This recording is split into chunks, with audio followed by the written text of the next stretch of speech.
Namaste. We carry forward our discussion, and in this lecture, we'll explore interdependence and gains from trade. One question in economics that we should think about is that why should people go for a trade? If I can do everything by myself, should I not be doing everything by myself? Or is there certain advantages that I can gain by going for a trade? That is, I do something, you do something, I give something to you, and you in return give something to me. So that is trade. And we begin this lecture by exploring what Adam Smith had said about trade. Why trade? It is a maxim of every prudent master of a family never to attempt to make at home what it will cost him more to make than to buy. So here Adam Smith is saying that for any prudent master of a family, that is, remember that we had said that in economics we consider that everybody is a rational person. So if somebody is rational, if somebody is prudent, then what the prudent person does is that he or she never attempts to make at home what it will cost him more to make than to buy, which means that if suppose you can make potato chips at home or you can buy it from outside. Now, if you can make potato chips and if it is costing you say 100 rupees for 1 kg of potato chips, but when you go to the market, you can find it for say 80 rupees. So in that case, it makes more sense to buy it from the market. So it is a maxim of every prudent master of a family never to attempt to make at home what it will cost him more to make than to buy. The tailor does not attempt to make his own shoes, but buys them of the shoemaker. Why? Because the shoemaker probably is able to make it at a cheaper cost, especially because the shoemaker is in the profession of making the shoes. So he has all different kinds of equipments, he has sufficient training that is required to make the shoes. Now, because of having better equipments, because of having better training, probably the shoemaker is able to make a shoe for much cheaper than what it would have required the tailor to make a shoe. So the tailor does not attempt to make his own shoes, but buys them of the shoemaker. The shoemaker does not attempt to make his own clothes, but employs a tailor. Why? Because here again, for making clothes, it will require a very different set of equipment, it will require a very different set of training. And probably the tailor has those equipments, probably the tailor has that training, because of which he is in a much better position to make clothes and much cheaply. So in this case, the shoemaker buys the clothes from the tailor. He does not attempt to make the clothes by himself. The farmer attempts to make neither the one nor the other, but employs those different artificers. That is, the farmer, when he has to buy shoes, he goes to the shoemaker. When he wants to have cloths, he goes to the tailor. He does not attempt to make shoes or attempt to make the clothes because he is not a specialist. He does not have the equipment, he does not have the training. And if he tried to make clothes or shoes, then probably it will cost him much more than buying it from the market or from the tailor or from the shoemaker. Especially because in the case of a number of articles, the equipments that are required, they are costly. So probably the farmer can say buy a pair of shoes for say 500 rupees. But the equipment that is needed to make those shoes probably that costs say 2 lakhs of rupees. Now in that case, it does not make any sense for the farmer to buy these equipments for 2 lakhs of rupees when he can buy a pair of shoes for just 500 rupees. So this is what Adam Smith is saying. The farmer attempts to make neither the one nor the other, but employs those different artificers. All of them find it for their interest to employ their whole industry in a way in which they have some advantage over their neighbors. So everybody finds it in their own interest to employ their own industry, that is, to devote their time and to devote their effort in something in which they have an advantage over their neighbors, and to produce with a part of its produce, and to purchase with a part of its produce, or what is the same thing, with the price of part of it, whatever else they have occasion for. So it is in the interest of everybody to spend their time and effort in something in which they have an advantage over their neighbors. So the tailor is spending his time and effort in making clothes because he has an advantage over the shoemaker and over the farmer in making of clothes. So he can make clothes much more cheaply, or in other words, in any particular day, he can make many more clothes than could be made by, say, the shoemaker or the farmer. So, in this case, the tailor has an advantage over his neighbors in making of clothes. Similarly, the shoemaker has an advantage over tailor and the farmer in making of shoes. So, it is in the interest of everybody to employ their whole industry in a way in which they have some advantage over their neighbors. But because you require other things as well, because the tailor requires shoes, so what he will do, he will produce an excess of clothes. He will then give these clothes to his neighbors, and in exchange, he will get the shoes or the food grains.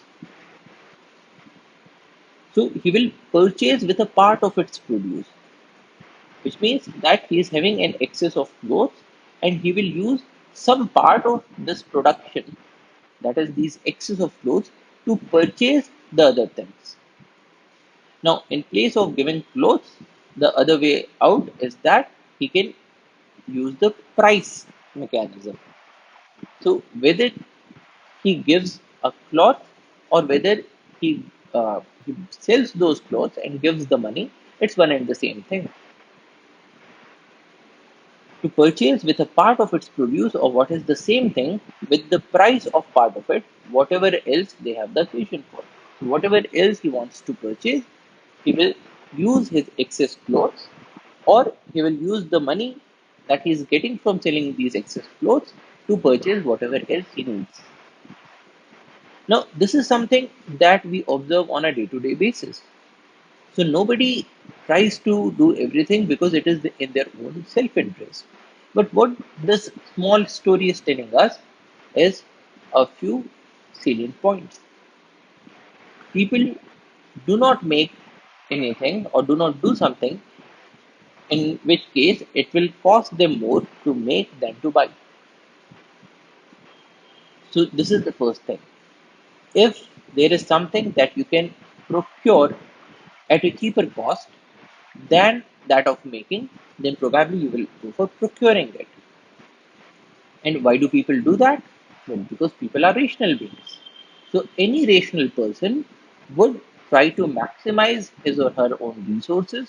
And so if he or she can get something cheaply from some other place, then they would prefer to get it than making everything by themselves. And why are they doing it? Because they are finding it in their interest. So in this case, what Adam Smith is hinting is that they are not doing it because of a benevolence. So the tailor, when he is giving the cloths to the shoemaker in exchange for a pair of shoes, he is not giving these clothes by means of benevolence. He is not trying to help out the shoemaker. He is acting in his own interest. So when we talk about trade, it is in the interest of everybody, and nobody is doing it for benevolence. So all of them find it for their interest. And what do? They do something in which they have some advantage over their neighbors. So he is hinting that if there is an advantage, that could be an absolute advantage or a comparative advantage.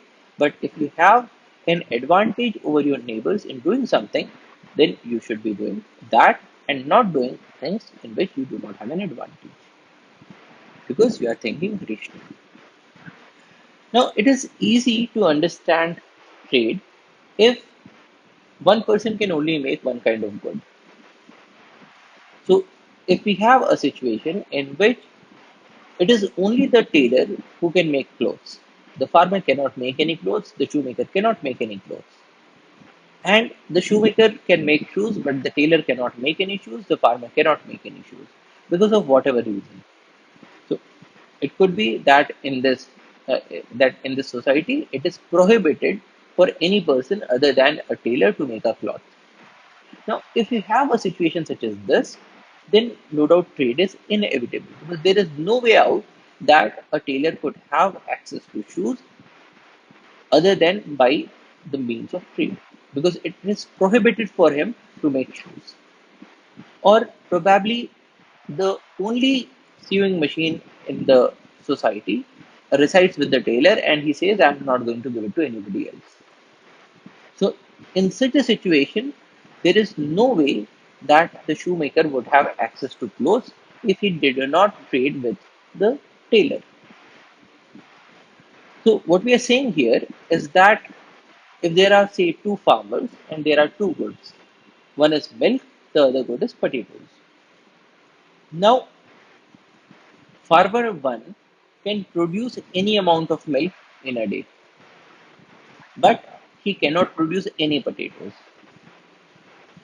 And farmer 2, which is shown in this green color, can make any amount of potatoes, but he cannot produce any milk. So what happens in this case? There is no way for farmer 1 to have access to potatoes if he does not get them from farmer 2. And similarly, there is no way farmer 2 can have access to any amount of milk if he or she is not trading with farmer 1. So if one person can make one sort of good and no other person can make that particular good, then trade is inevitable. There is no way that trade would not happen in such a society. But the question is, in the real world, we do not find such a situation. So, in a number of cases, we can observe that a farmer can produce milk because he or she can have few cattle in his home, or the farmer can produce potatoes as well. Now, the question is, will they still trade if they can make both the things? So we have a situation like this. So we are saying that the farmer one can produce milk, but he is much better than producing milk than potatoes. Whereas farmer two can produce potatoes, he can also produce milk, but he is much better than making potatoes than milk. Now, in this case, what we are seeing is that these farmers have different absolute advantages. That is, the farmer one, if he spends his time in producing milk, then he can make much more amount of milk in a day than farmer 2. So suppose both farmer 1 and farmer 2 decided that they are only going to produce milk. So in that case, farmer 1 will be producing this much amount of milk and farmer 2 will be producing this much amount of milk. So what we are seeing here is that farmer 1 has an absolute advantage in the production of milk. And similarly, farmer 2 has an absolute advantage in the production of potatoes because farmer 2 can make this much amount of potatoes in a day, whereas farmer 1 could only produce this much amount of potatoes in a day. So, if there is a difference in absolute advantages, what is absolute advantage? The ability to produce a good using few inputs or fewer inputs than another producer. So, in this case, what we are observing is that to produce a quantum of milk. So let us say that both the farmers have only 8 hours in a day in which they can work. Now, let us suppose that farmer 1 can make, say, 8 liters of milk in a day. So in an hour, he can make 1 liter of milk. Whereas farmer 2 can only make 2 liters of milk in a day. So what we are hinting here is that for farmer 1, he can make 8 liters of milk in 8 hours. And farmer 2 can only make 2 liters of milk in 8 hours. So this much is 8 liters of milk and this much is 2 liters of milk. Now this would mean that to make 1 liter of milk, The time required is 8 hours divided by 8 or 1 hour.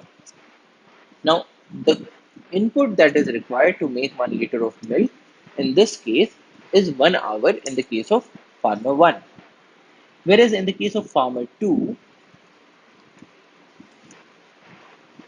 what we are observing is that to make 1 liter of milk, the farmer requires 8 hours divided by 2 liters, which is 4 hours. So in this case, what we are observing is that the farmer 1 can make 1 liter of milk using fewer inputs, just 1 hour of input. Whereas farmer 2 can make 1 liter of milk using larger amount of inputs, that is 4 hours. So in this case, the farmer 1 has an absolute advantage because he has the ability to produce a good. In this case, the good is 1 liter of milk using fewer inputs than another producer. In this case, the input is the time that the farmer is putting in. So the farmer 1 has an absolute advantage in milk production.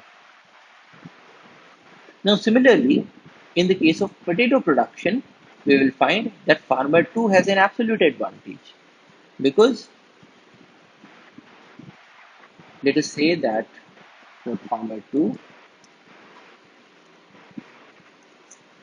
let us suppose that this much is 24 kg of potatoes,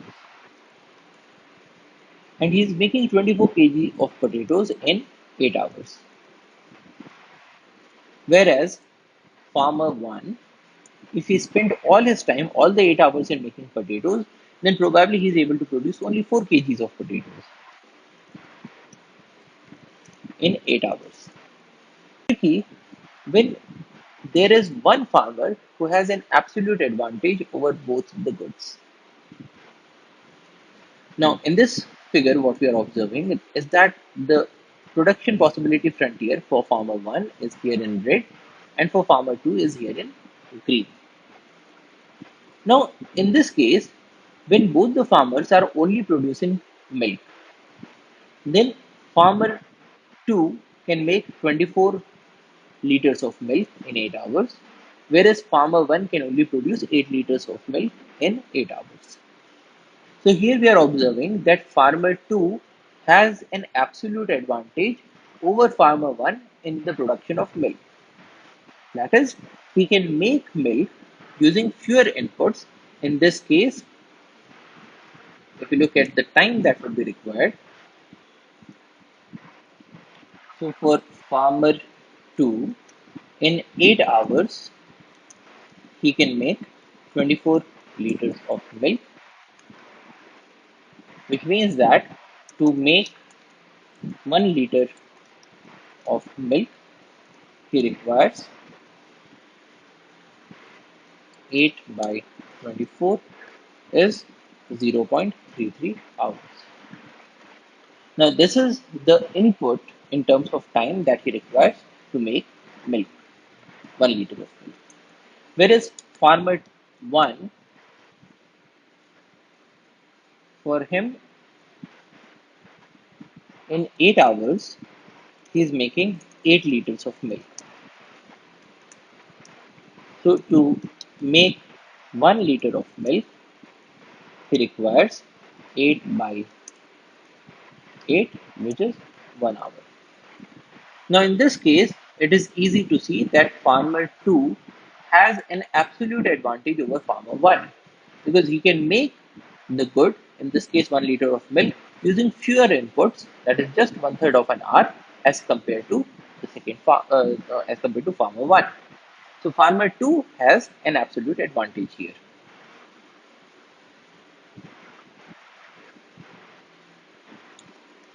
Farmer 2 has absolute advantage.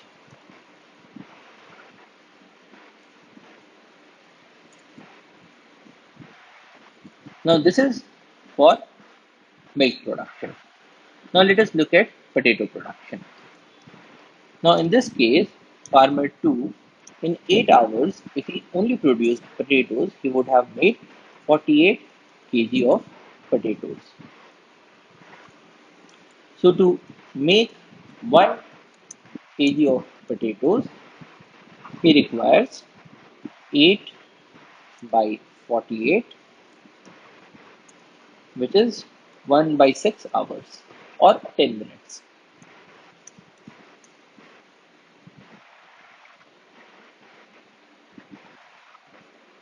Now let us look at farmer 1. Farmer 1 in 8 hours, if he only produced potatoes, he would have produced 32 kgs of potatoes, which means that to make 1 kg of potatoes, he requires 8 by 32 is 0.25 hours, which is 15 minutes.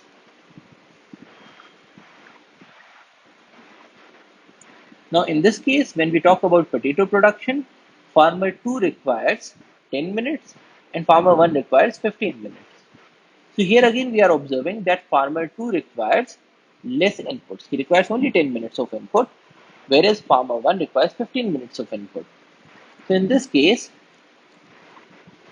farmer 2 has an absolute advantage. So what we are observing here is that when we talk about potatoes, farmer 2 has an absolute advantage. When we talk about milk, farmer 2 has an absolute advantage. So farmer 2 in this case is having an absolute advantage in both these goods, potatoes as well as milk. So now the question is, if farmer 2 is more efficient at producing potatoes and is more efficient in producing milk as well, should he go for a trade? Does it make any sense for both of these farmers to go for a trade? And that is the question. And as we will see, yes, here again there is an advantage if both of them went for a trade. So here we come to the concept of comparative advantage. So absolute advantage, as we remember, is the ability to produce a good using fewer inputs than another producer. And in this case, farmer 2 has an absolute advantage over farmer 1 over both the goods. But then there is a difference in comparative advantage. Comparative advantage is the ability to produce a good at a lower opportunity cost than another producer. Comparative advantage is the ability to produce the good at a lower opportunity cost, not using fewer inputs, but at a lower opportunity cost than the other producer. And in this case, opportunity cost is defined as whatever must be given up to obtain some other item. So if we look at this curve again, farmer 2 could produce 24 liters of milk in 8 hours if he devoted his time completely to the production of milk. Or he could have made 48 kgs of potatoes if he spent all his time in making potatoes, which means that for farmer 2, 24 liters of milk is equivalent to 48 kgs of potatoes. And for farmer 1, he could have spent his 8 hours either to make 8 liters of milk or to make 32 kgs of potatoes. Now, which means that for farmer 1, the milk production could be as high as 8 units. For farmer 1, the milk production is as high as 8 units and the potato production is as high as 32 kgs. The potato production is 32 kgs. So the opportunity cost for 1 unit of milk production is 32 by 8, which is 4 units of potatoes. So this is the opportunity cost. What is he giving up? To make 8 units of milk, he is giving up 32 units of potatoes. So to make 1 unit of milk, he is giving up 32 divided by 8 is 4 units of potatoes. So this is the opportunity cost for farmer 1 for 1 unit of milk production. And similarly, the opportunity cost for 1 unit of potato production is 8 units of milk divided by 32 is 0.25 units of milk. So these are the opportunity cost for farmer 1. The opportunity cost for 1 unit of milk is 4 units of potatoes, and the opportunity cost for 1 unit of potato is 1 by 4 or 0.25 units of milk. Now, similarly, for farmer 2, he could have made 24 units of milk or 48 units of potatoes. So, if farmer 2 devotes all his time for milk production, he makes 24 units. If he spends all his time for potato production, he can have 48 units of potatoes. So the opportunity cost for 1 unit of milk production is how much amount of potatoes is he giving up to make 1 unit of milk. To make 24 units of milk, he is giving up 48 units of potatoes. Because when he is devoting all his 8 hours into milk production, he is having 0 units of potatoes. So he is giving up 48 units of potatoes. So to make 1 unit of milk, he is giving up 48 by 24 is 2 units of potatoes. And similarly, to make 1 unit of potatoes, he is giving up 24 by 48 is 0.5 units of milk. Because to make 48 units of potatoes, he is giving up 24 units of milk. So to make 1 unit of potato, he is giving up 24 by 48 is 0.5 units of milk. Now, if we make a table of the opportunity cost of both of these farmers, for farmer 1, we have seen that the opportunity cost for milk is 4 units of potatoes. So the opportunity cost for 1 unit of milk is 4 units of potatoes. And the opportunity cost for making 1 unit of potato is 0.25 units of milk, which we are writing here is 0.25 units of milk. For farmer 2, the opportunity cost for making 1 unit of milk is 2 units of potatoes, 2 units of potatoes here. And the opportunity cost for making 1 unit of potato is 0.5 units of milk, which we write here 0.5 units of milk.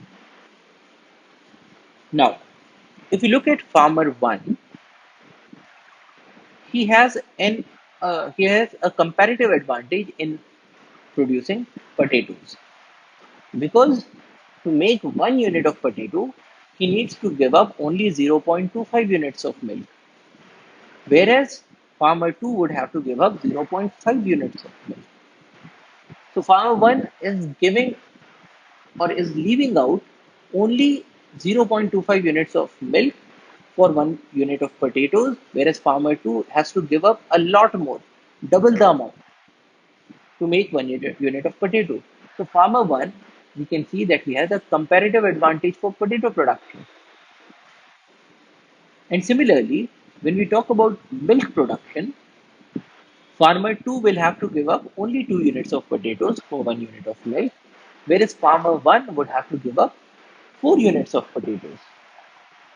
So farmer 2 has a comparative advantage when it comes to milk production because he has to give up only 2 units of potatoes, whereas farmer 1 would have to give up 4 units of potatoes.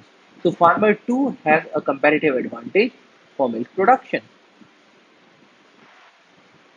So here, even though farmer 2 was having an absolute advantage in both potato production as well as milk production, what we are observing is that while farmer 2 has a comparative advantage for milk production, he does not have a comparative advantage for potato production. Farmer 1 has the comparative advantage. Now, in the case of trade, people can go for a trade because they have different comparative advantages. And so, if they go for a trade, then it will be for their own mutual advantage. Through trade, they can get the product at a cost lower than their own.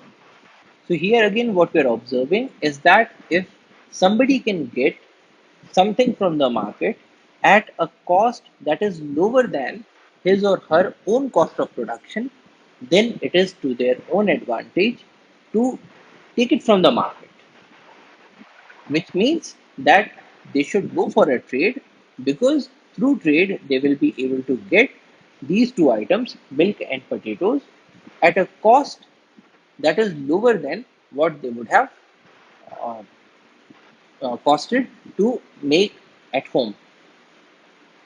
So The farmer one who has a comparative advantage for potato production should produce more amount of potato than what he needs, and the excess he should sell to the market in exchange for milk. Because and the farmer too, because he has a comparative advantage for milk production, should produce an excess of milk than his own requirements and sell the excess in the market in exchange for potatoes. So trade promotes specialization in activities where people have a comparative advantage. It is to the advantage of both the parties that they should be making things for which they have a comparative advantage. Never to attempt to make at home what it will cost them more to make than to buy, in their own interest and in things in which they have some advantage over their neighbors. So, this maxim from Adam Smith is what actually drives the trade. So, the question is, suppose there is a heart surgeon who also happens to be the fastest typist in the world. Should he type himself or should he hire someone else, and why? Now, the question is, there is a heart surgeon who has an absolute advantage in both heart surgery as well as in typing, because he can type fastest in the whole world. So he can type faster than any other typist. But then, even though he has an absolute advantage, he would be having a comparative advantage in only one of these two fields.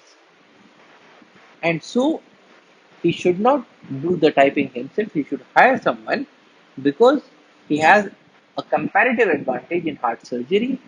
And if he has a comparative advantage in heart surgery, he probably does not have a comparative advantage in typing. So, for instance, in 1 hour, if he was doing a heart surgery, say he was earning 10,000 rupees, but he could hire a typist for say 100 rupees for an hour. So if he is giving up heart surgery, or he is giving up 1 hour that he could have given to heart surgery, and if he is doing typing by himself, then probably he is not doing a prudent thing. He is not acting rationally. So trade can make everybody better off because it permits you to do things where you have a comparative advantage. And for things where somebody else has a comparative advantage, you take those goods or services from that person. So here the heart surgeon should not be doing the typing himself. He should be hiring a typist, even though he has an absolute advantage when it comes to typing. Now the next question is, what should be the price of trade? That is, at what rate should 1 unit of milk be exchanged in the market for potatoes? Now, remember that people were going for trade because it was in their own advantage. They were acting in self interest, they were not acting in benevolence. So, nobody is doing a trade to benefit the other party. They are getting into trade because it is to their own advantage. Now, if we talk about the cost of making milk, for farmer one, the cost of making milk is 4 units of potatoes. Now, if somebody says that he should give up 6 units of potatoes for 1 unit of milk, would he agree? Well, probably not. Why? Because he would say that if I can get a unit of milk from 4 units of potatoes, why should I pay 6 units of potatoes? But if somebody says that, okay, we are going to offer you 1 unit of milk for say 3 units of potatoes, then this farmer would think, okay, if I made 1 unit of milk myself, it would have costed me 4 units of potatoes. But in the market, I am getting it for 3 units of potatoes. So probably it's good for me. Probably I should take up this offer. Now, similarly, when we talk about farmer 2, to make 1 unit of milk, he is sacrificing 2 units of potatoes. So that is the opportunity cost for 1 unit of milk for this farmer 2. Now, if in the market uh, he gets this offer that to get 1 unit of milk, you should give up 3 units of potatoes. Now, would this farmer agree? Well, probably not, because he would again say that I can make 1 unit of milk myself by just 2 units of potatoes. Why should I pay three? But if he gets an offer of 1 unit of milk from just 1 unit of potatoes, he would agree, because it is costing him 2 units of potatoes. If he can get it for 1 unit of potatoes, he will be happy. So there is a price at which farmer one is happy, which is if he gets it at anything less than three, anything less than four. There is a price at which farmer two is happy and is agreeable if he is getting it for anything that is less than two. So there are different prices at which both of these farmers can agree. And similarly, for 1 unit of potato, if farmer 1 can get 1 unit of potato for anything that is less than 0.25 units of milk, he would agree because it is in his advantage. Similarly, for farmer 2, if he gets 1 unit of potato for anything less than 0.5 units of milk, he would agree because it is costing him 0.5 units of milk. If he can get it 1 unit of potato from the market at a lesser cost, then probably he would go for it. Now, for both the parties to gain from the trade, the price must lie in between these two opportunity costs. So, suppose we decide that the price is 3 units of potatoes for 1 unit of milk. So, here 1 unit of milk was costing farmer 1 4 units of potatoes and farmer 2 2 units of potatoes. We take something in between. So, we take 3 units of potatoes for 1 unit of milk. Now, if this happens, would these two farmers agree to go for a trade? Is what we are interested in knowing. Now, to understand the impact of trade, let us also consider that earlier the farmers were devoting half their time to producing milk and half their time to producing potatoes. That is, they were spending 4 hours in producing milk and 4 hours in producing potatoes. So, what was the situation before the trade? Now, farmer here we are looking at farmer 1 and farmer 2, production and consumption without trade. Now, before these two farmers were entering into trade, the amount of milk and the amount of potatoes that they were producing was also the amount that they were consuming because they are not getting anything from outside and they have all what they are producing for themselves. So, the amount of production is equal to the amount of consumption. Now, for farmer 1, he was devoting 4 hours to make milk and 4 hours to make potatoes.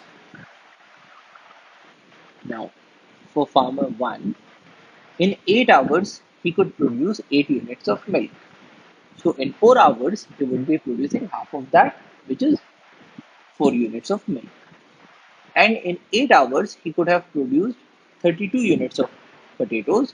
So, in 4 hours, half of that, he would be producing half of 32, which is 16 units of potatoes, which is what we are seeing here. If he made milk for 4 hours, he gets 4 units of milk, and in 4 hours, he is getting 16 units of potatoes. Now, in the case of farmer 2, if he devoted 8 hours for milk, he made 24 units of milk. Now, if he devoted only 4 hours, he would be making half of that, which is 24 by 2 is 12 units of milk, which is what we are seeing here. In 4 hours, he is producing 12 units of milk. And in 8 hours, he could have produced 48 units of potatoes. And so in 4 hours, he would be making half of that is 24 units. So this is what we are seeing here. He is making 24 units of potatoes in 4 hours. So because the amount of production is also equal to the amount of consumption, so here farmer 1 is consuming 4 units of milk and 16 units of potatoes, and farmer 2 is consuming 12 units of milk and 24 units of potatoes. Now, here again, what we are seeing is that the farmer too has an absolute advantage over both milk and potatoes, and so he is consuming more of milk and he is consuming more of potatoes as compared to farmer one. Now, when they go for trade, and in the case of trade, the price is decided as 3 units of potatoes for 1 unit of milk. Now, what happens? Now, suppose farmer one, because he has a comparative advantage in making potatoes, so we saw it here that to make 1 unit of potato, he has to give up 0.25 units of milk, whereas farmer 2 would have to give up 0.5 units of milk. So he has a comparative advantage in the production of potatoes. So farmer 1 decides that I will spend all my 8 hours in making potatoes. So he is spending all 8 hours for potatoes, and so he has 0 hours for milk. Now in 8 hours, farmer 1 can produce 32 units of potatoes. So, which is what we are seeing here. So, he is producing 32 units of potatoes and 0 units of milk. Now, farmer 2 has a comparative advantage when it comes to milk production. So, in the case of milk, farmer 2 has the cost of 2 units of potatoes for a unit of milk, whereas farmer 1 has 4 units of potatoes for 1 unit of milk. So, farmer 2 has a comparative advantage. Now, in this case, suppose farmer 2 decides that I will spend 6 hours to make milk and only 2 hours to make potatoes.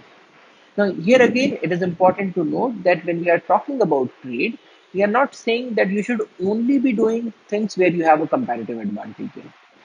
You can even be doing things where you do not have a comparative advantage, because probably the market is not able to supply you with all the things that you need.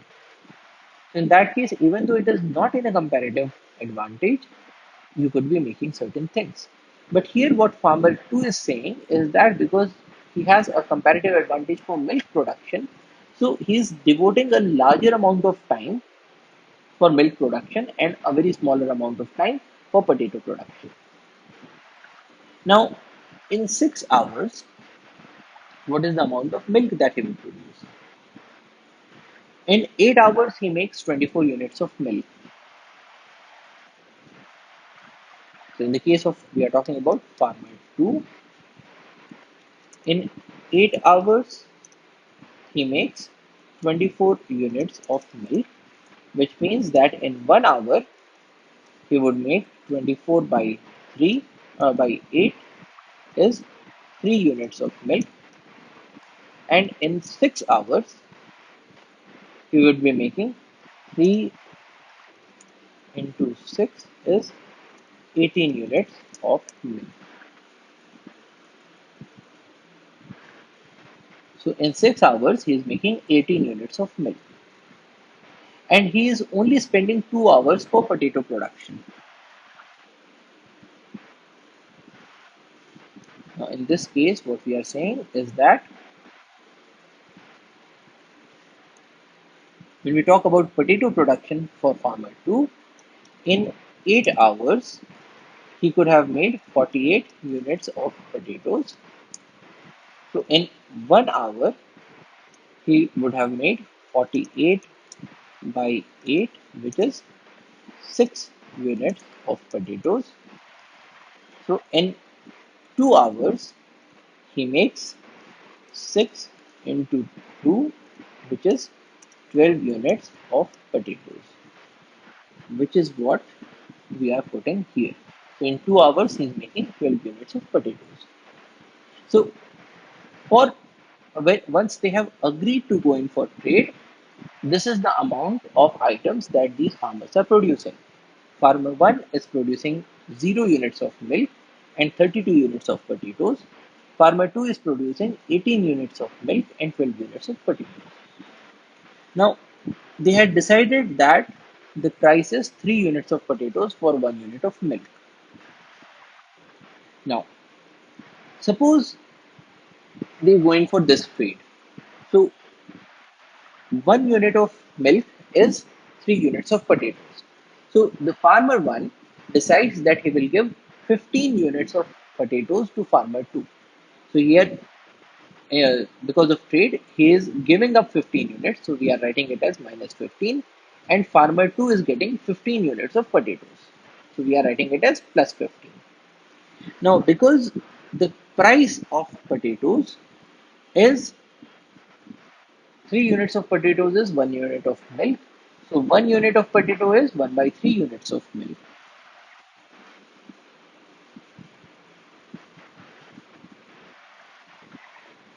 3 units of potatoes is equal to 1 unit of milk, which means that 1 unit of potatoes is equal to 1 divided by 3 units of milk. So 15 units of potatoes is equal to 1 by 3 times 15, which is equal to 5 units of milk. Now, with this price, 3 units of potatoes is 1 unit of milk.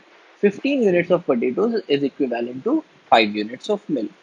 So, because farmer 1 was giving 15 units of potatoes to farmer 2, he will be getting 5 units of milk in return. So, farmer 2 is giving 5 units of milk, so we are writing it as minus 5. And farmer 1 is getting 5 units of milk, which we are writing as plus 5. So, what is the consumption after the trade? Now, for farmer 1, he was not producing any milk, but he's getting 5 units of milk from farmer 2. So, the total unit that he has now is 5 units. 0 plus 5. He was producing 32 units of potatoes. He gave up 15 units of potatoes to farmer 2, and so he's left with 17 units of potatoes. So, the consumption after trade for farmer 1 is 5 units of milk and 17 units of potatoes. Now, similarly, for farmer 2, he was making 18 units of milk. He gave up 5 units to farmer 1, and so he is left with 13 units of milk. And he was making 12 units of potatoes. He got 15 units from farmer 1, and so now he has 27 units of potatoes. Now, what is the gain from trade? Is there any increase in consumption or is there a decrease in consumption? So earlier, without trade, farmer 1 was having 4 units of milk. After trade, he has 5 units of milk. So there is an addition. So because of this trade, he can consume 1 extra unit of milk. What about potatoes? Earlier, he was consuming 16 units of potatoes. Now he is consuming 17 units of potatoes, which means that the potato consumption has also increased. So here farmer 1 is consuming more of milk and more of potatoes because of the trade, which means that the farmer 1 has added to his well-being. He has added to his advantage. Earlier he was consuming less of milk and less of potatoes. Now he is consuming more of milk and more of potatoes. What about farmer 2? Earlier he was consuming 12 units of milk. Now he is consuming 13 units of milk, which means that he has an advantage of plus 1. So he is now consuming more milk. What about potatoes? Earlier he was consuming 24 units of potatoes. Now he is getting 27 units of potatoes to consume. So now he has an advantage of plus 3 units. So he is consuming 3 extra units of potatoes than what he was consuming before the trade. So even in the case of farmer 2, he is now consuming more of milk and more of potatoes. So it is adding to his well-being or his welfare as well. So what we are observing here is that because of trade, both farmer 1 and farmer 2 have increased their consumption. They are now having more of resources. So trade has added to the benefit of both of these parties.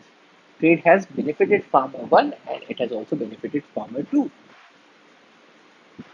which means that when we said that the trade increases the welfare of all the parties involved, this is an example of that.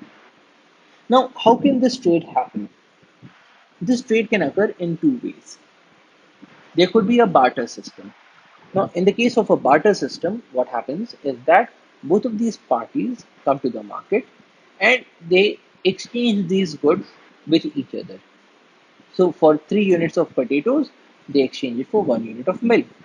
So, both these farmers will go to a market with their produce of potatoes and milk that they want to trade, and there they will be exchanging these two produce amongst themselves. The other way is through a market using currency. So this trade can occur through a barter system or in a market.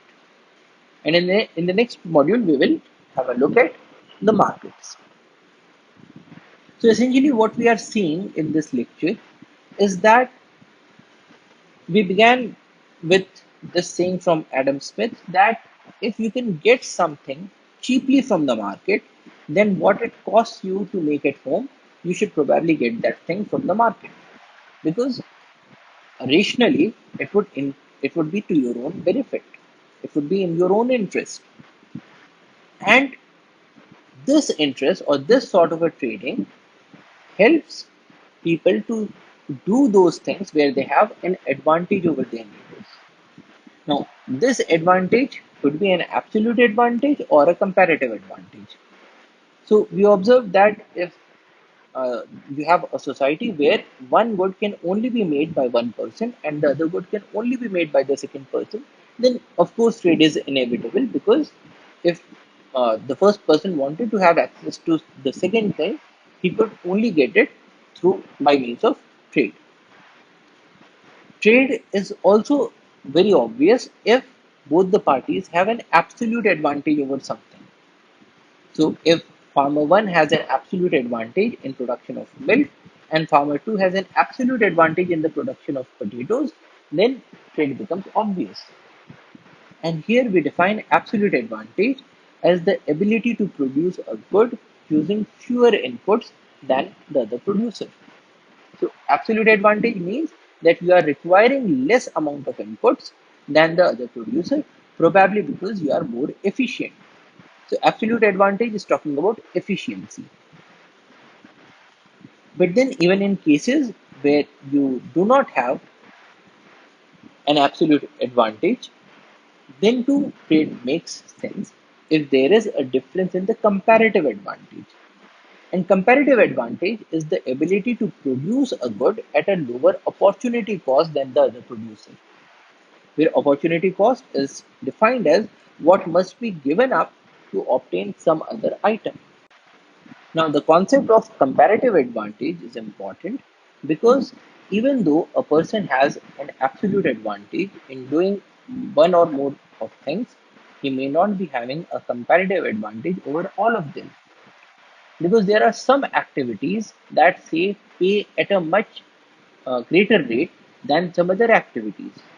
And we looked at the example of a heart surgeon who is also a very good typist. Now, if he is doing heart surgery, he can earn much more per hour than when he can do when he is doing typing.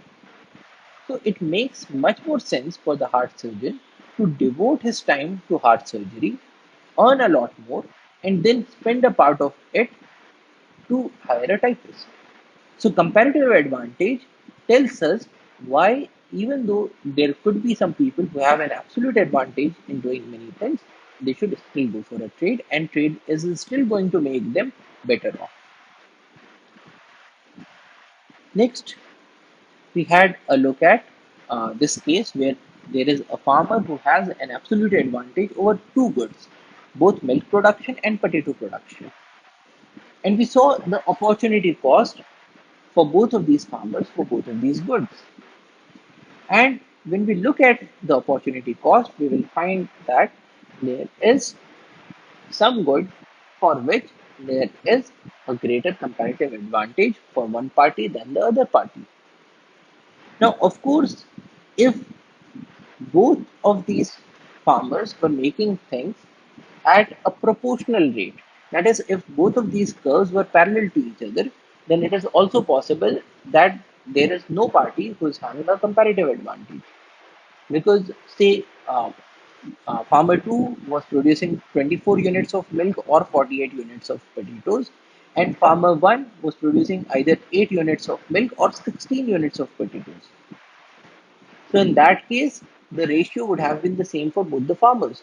24 by 48 is 0.5 and 8 by 16 is 0.5. And in that case, the opportunity cost for these items would have been the same for both these parties. But then in a real life situation, we do not just have two parties, we have multiple parties.